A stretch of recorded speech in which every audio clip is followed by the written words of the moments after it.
नमस्कार विद्यार्थी मित्रांनो, आज आपण जॉमेट्री मधील तिसरं प्रकरण सर्कल यामधला पार्ट्स ऑफ द सर्कल हा भाग बघूया. आपण वर्तुळाचा अभ्यास करूया. तर सर्वप्रथम वर्तुळ म्हणजे काय? What is meant by circle? The set of points which lie at A constant distance from a fixed point is non as the circle. एका स्थिर बिंदूपासून समान अंतरावर असणारा बिंदूंचा संच म्हणजेच वर्तुळ होय. या ठिकाणी this is the set of points which lie at a constant distance from a fixed point is known as the circle. Understand? And that fixed point is known as the center of the circle. This is the center of the circle. Understand? Now, what is meant by radius? What are the examples of circle? Bangle, ring, coin, playground, circular plate. These are the examples of circle. Now, what is meant by radius? The line segment that joins the any point on a circle and the center of the circle. The line segment that joins the center of the circle and any point on a circle is called the radius of a circle. Radius of a circle is denoted by letter R. A circle has infinite number of radii. A circle has infinite number of radii and all the radii of the same circle are congruent. A circle has infinite number of radii and all the radii of the same circle are congruent. Understand? Radius of the circle is half of its diameter. Understand? Now, what is meant by chord? The line segment that joins any two points on a circle is called the chord of the circle. Any two points. If we take any two points on a circle and then if we draw the line segment that joins that 2 points, then that segment is called the chord of the circle. A circle has infinite number of chords like this. We can draw infinite chords. All the chords of the same circle may not be congruent, may not be equal length, may not having equal length. Their lengths may not be equal. Understand? त्याच्या सगळ्यांच्या लांब्या या समान नसतात, कमी जास्त. जसं त्रिज्यांची सर्व त्रिज्या एकरूप असतात, त्रिज्यांची लांबी समान असते, तसं या ठिकाणी सगळ्या जीवांची लांबी समान नसते, कमी जास्त लांबी असू शकते. लक्षात आलं? कधी ती समान असेल, कधी समान नसेल. The longest chord of the circle passes through the center of the circle and shortest chord of the circle is at a longest distance from the center of the circle. म्हणजे वर्तुळाची सर्वात लहान जी जीवा असते ही वर्तुळाच्या केंद्रापासून जास्तीत जास्त अंतरावर, सर्वात जास्त अंतरावर असते. हे त्याला chord. What is meant by diameter? A chord of a circle which passes through the center of the circle is called the diameter of a circle. This is the diameter of a circle. PQ is the diameter of the circle. The chord of a circle which passes through the center of the circle is called the diameter of a circle. Understand? वर्तुळाचा व्यास, वर्तुळाच्या केंद्रबिंदूमधून जाणाऱ्या जीवेला त्या वर्तुळाचा व्यास असे म्हणतात. A circle has infinite number of diameters. Understand? We can draw infinite number of diameters like this. And all the diameters of the same circle may not be, they are having equal length. All the diameters of the same circle are congruent. Understand? And diameter of the circle is denoted by letter D. Like the radius of the circle is denoted by letter R, diameter of the circle is denoted by letter D. And the diameter of a circle is double of its radius. Diameter of a circle is double of its radius. Understand? Now, what is meant by circumference? The boundary of the circle. Understand? The length of the boundary of the circle, the length of outline of the circle is called the circumference of a circle. The length of boundary of the circle or the perimeter of a circle is known as the circumference of a circle. Understand? This is the circumference of a circle. Length of boundary, length of outline is called the arc of the circle. This is वर्तुळाचा परिघ. Understand? And it is denoted by letter C. Now what is meant by arc? If we take any two points on a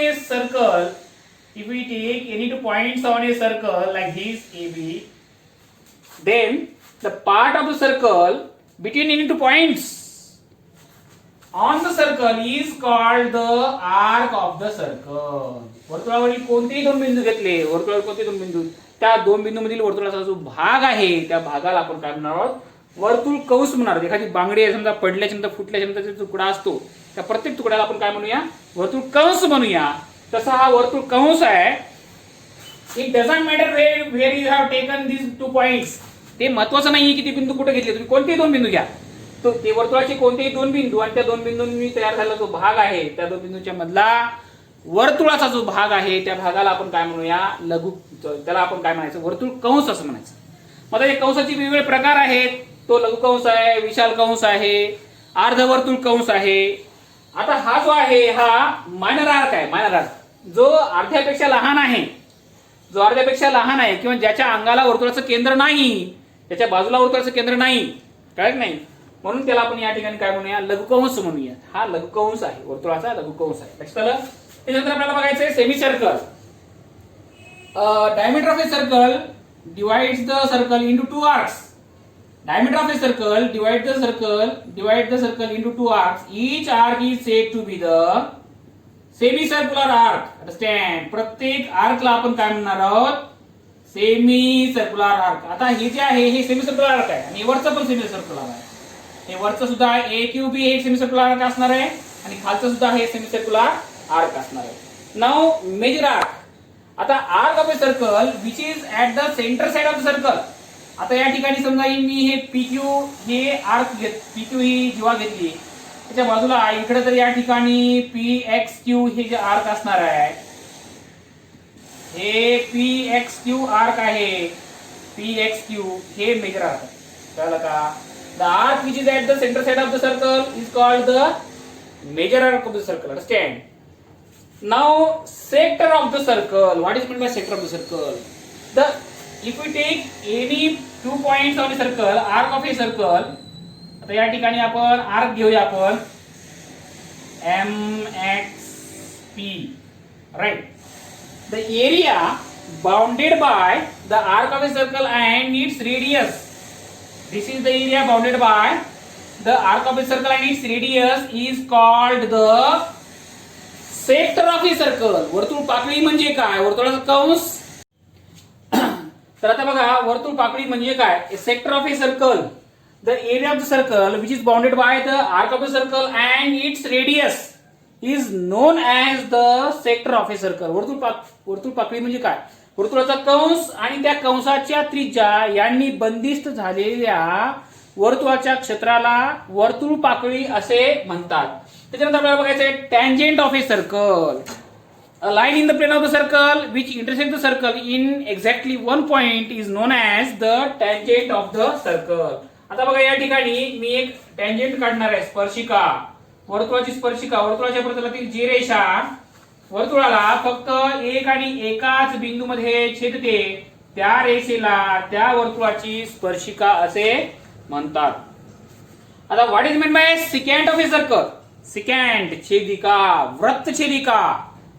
A line in the plane of circle which intersects the circle in two distinct points is known as the secant of a circle. आता या ठिकाणी मी एक secant काढणार आहे बघा. This is the secant of a circle. लक्षात आलं का? ही secant आहे.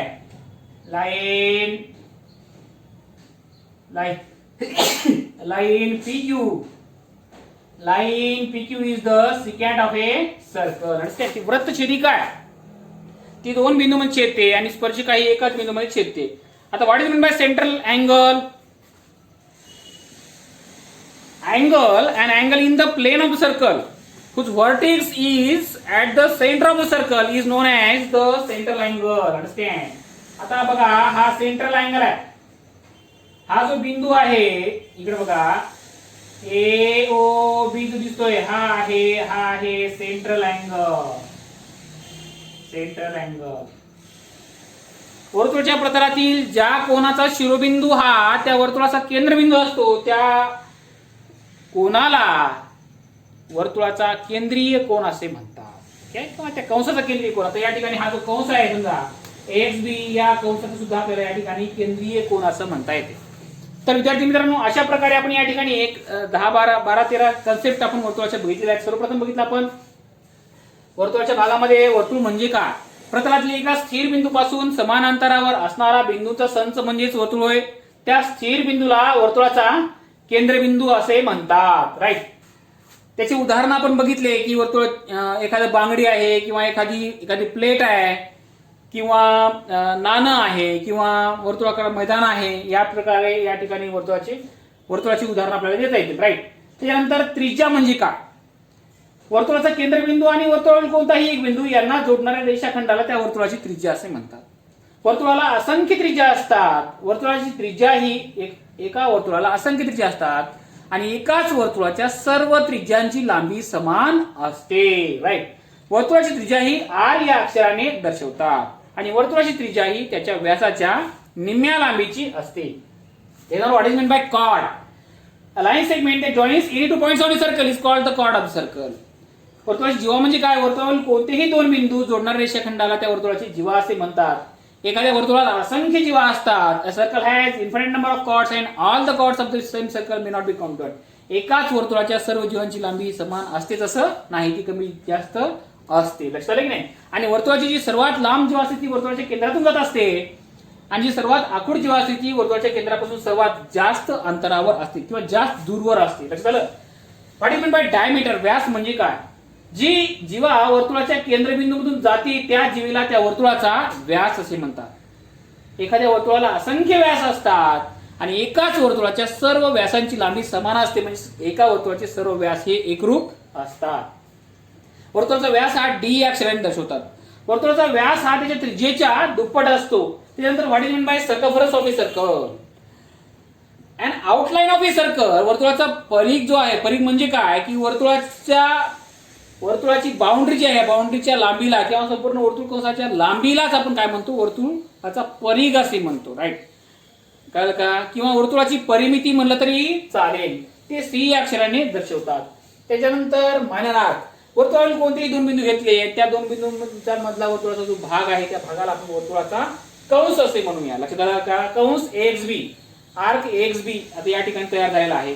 त्याच्यानंतर या ठिकाणी कंसाची 2-3-4 प्रकार पडतात. लघु कंस आहे, विशाल कंस आहे, संपूर्ण वर्तुळ कंस आहे, अर्धवर्तुळ कंस आहे. आता इथं बघा हे अर्धवर्तुळ कंस तयार झाले.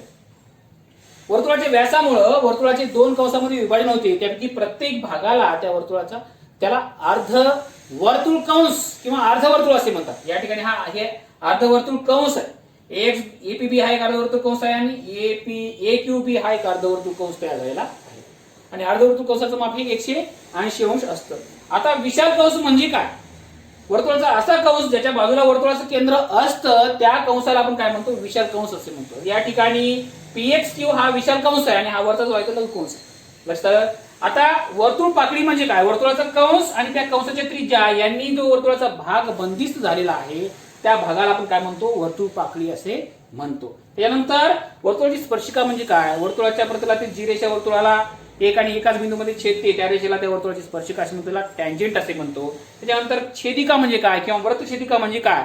वर्तुळाच्या प्रतलातील जी रेषा वर्तुळाला दोन भिन्न बिंदूमध्ये छेदते त्या रेषेला त्या वर्तुळाची छेदिका किंवा वृत्तछेदिका असे म्हणतात. त्यानंतर what is mean by central angle. वर्तुळाच्या प्रतलातील जो कोन, ज्या कोनाचा शिरोबिंदू हा वर्तुळाचा केंद्रबिंदू असतो त्या कोनाला त्या वर्तुळाचा केंद्रीय कोन असे म्हणतात. कळलं का. किंवा आर्क जो आहे त्या आर्कची एंड पॉइंट सेंटरशी जोडल्याच्या नंतर जी रेडियस जोडल्याच्या नंतर त्या दोन रेडियस मधला जो अँगल असतो त्या अँगलला आपण काय म्हणतो, सेंट्रल अँगल असे म्हणतो. तर विद्यार्थी मित्रांनो, वर्तुळाशी संबंधित बऱ्याच जे भाग आहेत, पार्ट आहेत, ते पार्ट आपण आता या ठिकाणी इथं बघितलेले आहेत. ठीक आहे. राहिला भाग आपण नंतर बघूया. थँक्यू. आता बघा what is mean by congruent circles. एकरूप वर्तुळे. If the radius given two circles are equal or congruent, then the circles are said to be congruent circles. If two radii of two given circles are equal, then the circles are said to be congruent circles. Understand? Here P equal to 4 cm, QB equal to 4 cm. Therefore, these two circles are congruent circles. Now, what is meant by concentric circles? एककेंद्रीय वर्तुळ किंवा समकेंद्रीय वर्तुळ. If the center of the two circles is common or exactly one, then the circles are said to be concentric circles. Or if the head of the circles are different but their center is common, then that circles are said to be concentric circles. त्याला एककेंद्री वर्तुळे किंवा समकेंद्री. जर दिलेल्या वर्तुळांच्या त्रिज्या भिन्न असतील आणि केंद्र एकच असेल तर त्यांना आपण काय म्हणतो, एककेंद्री वर्तुळे असे म्हणतो. आणि एकरूप वर्तुळे म्हणजे काय, जर दिलेल्या दोन वर्तुळांच्या त्रिज्या समान असतील तर त्यांना आपण काय म्हणतो, एकरूप वर्तुळे असे म्हणतो. एककेंद्री वर्तुळे आणि एकरूप वर्तुळे ह्याच्यामधला फरक तुम्ही लक्षात घ्या.